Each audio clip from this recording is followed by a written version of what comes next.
Hello and welcome to iPad integration. This is the second video, and today it's going to focus only on email setup. This is going to be the setup process on how you set up a distribution list for your students. Again, my name is Derek Brigette. I am a fourth grade teacher in Fort Wayne Community Schools, so I'm going to go ahead and walk you through those steps. Let's go ahead and get into it. Now, first of all, let's get a few things out of the way and basically understanding if this can be done in your classroom. So this can be done and can be set up even if you don't permanently have iPads in your room. Let's say you don't have a cart that's necessarily assigned to you, but a cart for your building. If you have a cart for your building, this can be done.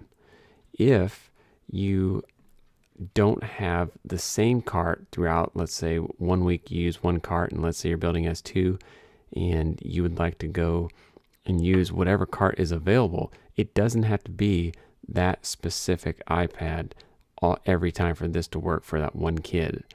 So you have a little bit of flexibility there. The only thing that you need is the Gaggle app, and that is in the student portal on each iPad. You'll find the student portal on the iPad. If you go in there, and if you haven't done so already, you'll need to have that installed on each iPad.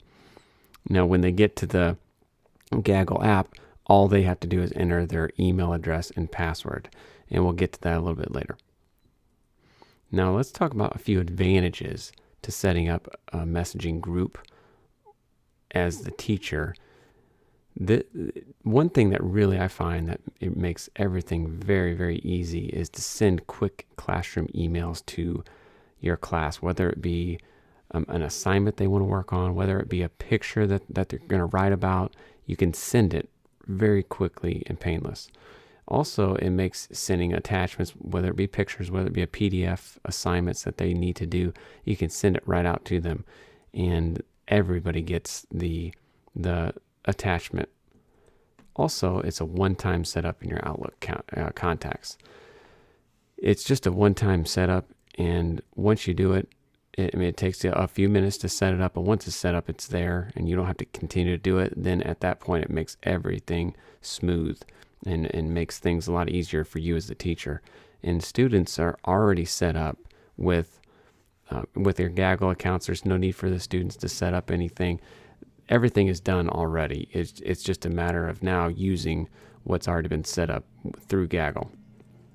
Now here are the steps. I'm going to go walk you through step by step. At any point, if something you missed a step or whatever it may be, feel free at any time to pause the video, go back, look at something. Maybe something doesn't work. And just go back and look at the different steps. I'm going to try to go as slow and make sure I absolutely point out every last detail so you can see, because I know there's a few things that when I was setting mine up that maybe confused me, or it was just a matter of me finding the place to click. So let's go ahead and get into it. All right, right here you'll see this is my inbox. This is just what you normally see every day when you look at your email and you're checking for whatever's going on. What I really wanted to call your attention to in order to set this list up is your contacts. You look down here in the left corner and you'll find the contacts tab. Go ahead and click on that there. Once you've clicked on that contacts tab, this would come up, and it's going to show you all your contacts that you've already created. Now, in order for you to set up a messaging list, or a messaging group, you're going to need to go up to the top section where it says, not the new contact, but you're going to go new contact group. Go ahead and click on that. Once you've clicked on that, it's going to bring up a tab. It brings this up, and you need to enter a name of the group, however you want to name this group.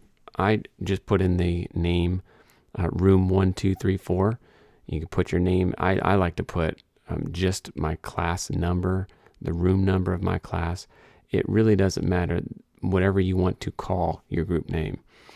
Now here's the important part. Here's where you actually get into adding the kids into this list. You'll see in this tab right here where it says Add Members, you click on that where it says Add Members. You're going to go to, I believe it's the bottom tab. It's the tab that says Add New Member, the little selection. this is going to come up. It's going to pop up in front of you, and you're going to enter the kid's name, your student's name, in this right here. You'll notice right underneath it says email address. That's where you type in the kid's Gaggle email address. Now, I like to leave everything else alone, the email type, the internet format. I just let Outlook go ahead and decide what's best. And then as soon as I start entering things, the OK button will go ahead and come to the forefront, and then I can click on that. And I went ahead and entered two different names in here. And I have Jane Doet, and I have jane.doet@fwcs.gaggle.net. It shows me my email address, but as far as the display name for me, it would just enter, or it would pop up Jane Doet. And then underneath, I have John Doe, and then I have his email address as well. And of course, you just go through and you enter as many students as you would like to enter in there, your whole class. And you just continue to do that. And again, this is the process that you only have to do once. It's not something you have to do anymore. Once you have it, you're done. So it's very beneficial to go ahead and get that out of the way and get that done. And once you have finished entering your whole class, you'll see the little save and close button. Or if you click the red X, if you click the red X, don't worry, it's going to pop up with, would you like to save this? And you just click yes and save it. It's going to take you back then to your contact list, back to basically the main menu for your contacts. And if you scroll down and you look for whatever you just put that name is, for example, I put room 1234, I would scroll down to the R's and I would find that list. Now, if I have entered everything in, I am done with this screen. I don't need this anymore.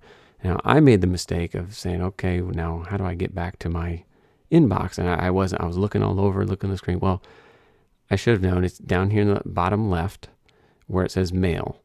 So I just need to go over and click on the mail tab, and that will take you right back to your inbox. Now, once you get to your inbox, you're going to act like you're just sending out a regular email message to anybody. So you click on create new message, and when you have that up, this screen comes here. And in the I like to go ahead and enter my students in there, room 1234 in there, and then I'll put a subject, like for example, I have morning tasks here, and then maybe a to-do list on things I want to email to them. And at this point, it becomes, what do you want to send to your kids? And it's this is where things have now opened up. So when they enter and go into their Gaggle app, when they pull up their email, they're going to have whatever message you sent them, whether it be a picture of something, whether it be an attachment of an assignment you've given them, whether it be just a typed out list like I kind of did here as a little bit of an example. The email is then set up for students. You send that to them, and when they log into their Gaggle, then they are going to come up with whatever email you sent them. And then students will also, this is nice because students that need to be reminded many, many times. We all have those students. If they do forget, they can go right into their email as many times as they need. And sure enough, it's there. They don't have to continue to raise their hand. What were we supposed to do again? They have the message right there for them to refer back to. And then also where I find it very, very handy is for hyperlinks. So if you have a lesson you're doing where you want them to go to a specific website, you want them to visit something specific on the internet somewhere, you can create that link. You can copy and paste that link right to an email and send that to them. It's however you would like to get that to them. You can do that by just a link in their inbox versus them having to type it in, the address, the long address in there, and wasting a lot of valuable instruction time.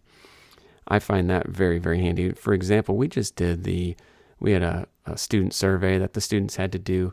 So I simply just put a hyperlink in and sent that to their email, and they were able to pull it up and get right to it without having to have 100 questions on, what's the last character in that? Why is it not taking me this? They just clicked a button.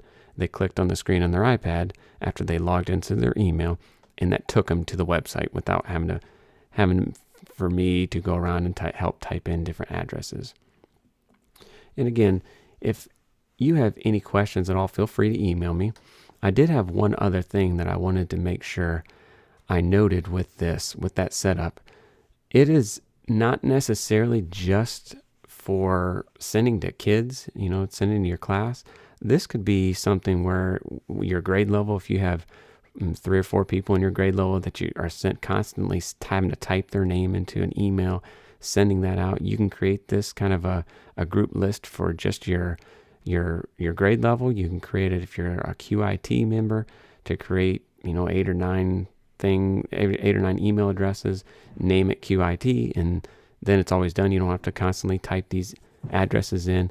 Again, it can be used in many ways. It doesn't have to be just for setting up for kids. So I felt like that was kind of worth noting there as well. So this definitely applies to outside just for iPads as well. So if you've, hopefully this has helped you. Hopefully you've gotten a few things clarified on how to set this up. We'll get it more into actually seeing what a kid might see in their Gaggle later. But for this, I just wanted to make it kind of short to the point on how to set up your email for teachers. So again, hopefully you have learned something. Until next time, bye-bye.